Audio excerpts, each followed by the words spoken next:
overthrow functioning constitutional democracies in over 20 countries.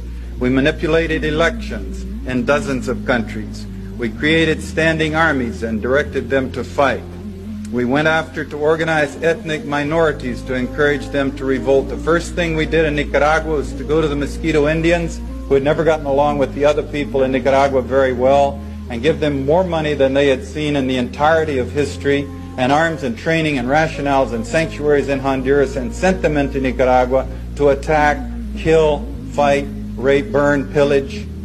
And this has been a technique the CIA has used in Nicaragua, in Thailand, in Vietnam, in Laos, in the Congo, in Iran, Iraq with the Kurds, in different parts of the world. We created, trained, and funded death squads like the Treasury Police in El Salvador. And we've assassinated world leaders, including the United States President in 1963, and I'll get to that in more detail in just a moment. You can never be sure how many people are killed in the jungles of Laos or the hills of Nicaragua, but adding them up as best we can, we come up with a figure of 6 million people killed, minimum figure. It has to be more than that. These things are all done in countries of the third world where the governments don't have the power to force the United States to stop destabilizing the country and brutalizing their people. We've set out to overthrow functioning constitutional democracies in over 20 countries. We manipulated elections in dozens of countries. We created standing armies and directed them to fight. We went after to organize ethnic minorities to encourage them.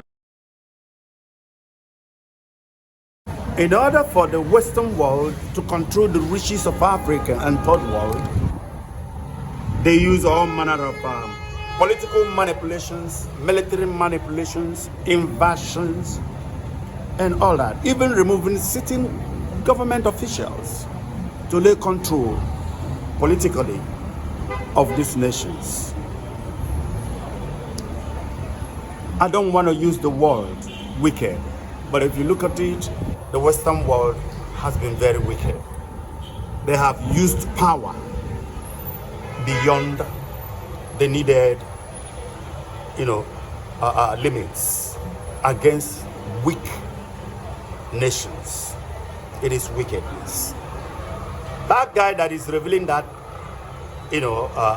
those things, those wicked, atrocious things that the West has done, he must be an American, based on what I could see in his speech.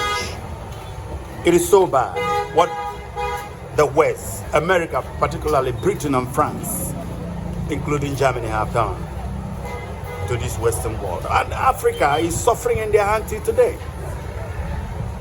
Africa is really impoverished by the West, because you think about it, how can African leaders be this wicked against their own people, controlling so much wealth and then having their people impoverished?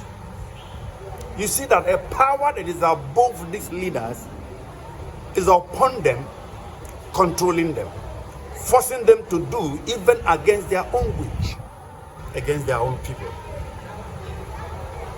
So we blame our leaders for being weak enough to allow these, Westerners, press them to doing wickedness against their own people. But then,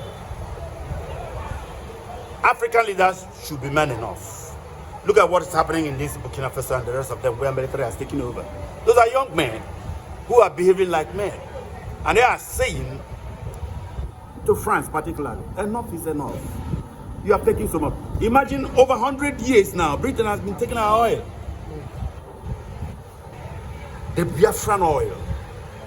And that's why Britain is doing everything to hold us down here, using our internal enemies.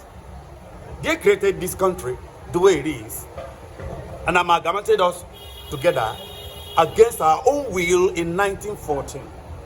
Just like giving a young girl out to marriage to a man she doesn't like, to a man she doesn't love, because you have power over her and you push her into doing something that is against her wish. That's what Britain did to us here with the amalgamation. And you look at it. Zeke Awo and Tafawa Balewa were either killed or not born when that amalgamation happened. But when they saw it, they said this thing cannot work because we are too different here to be one. Until today, it has not worked. But Britain forced it on us just for their own good.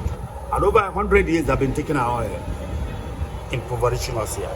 So God, who has the sovereign power, will judge the West. And I know their punishment will be severe for what they have done here. For how many blood they have killed. Look at that guy talking about 6 million people that were killed, like in Vietnam, Nicaragua. That was just the minimum. He said that was just the minimum in one country. Just because the West want the riches of that country. It's wickedness of the devil. It is a pity. But I know that one day, freedom will get to us. Particularly as it concerns me, dear friend, Igbo man. Freedom will come.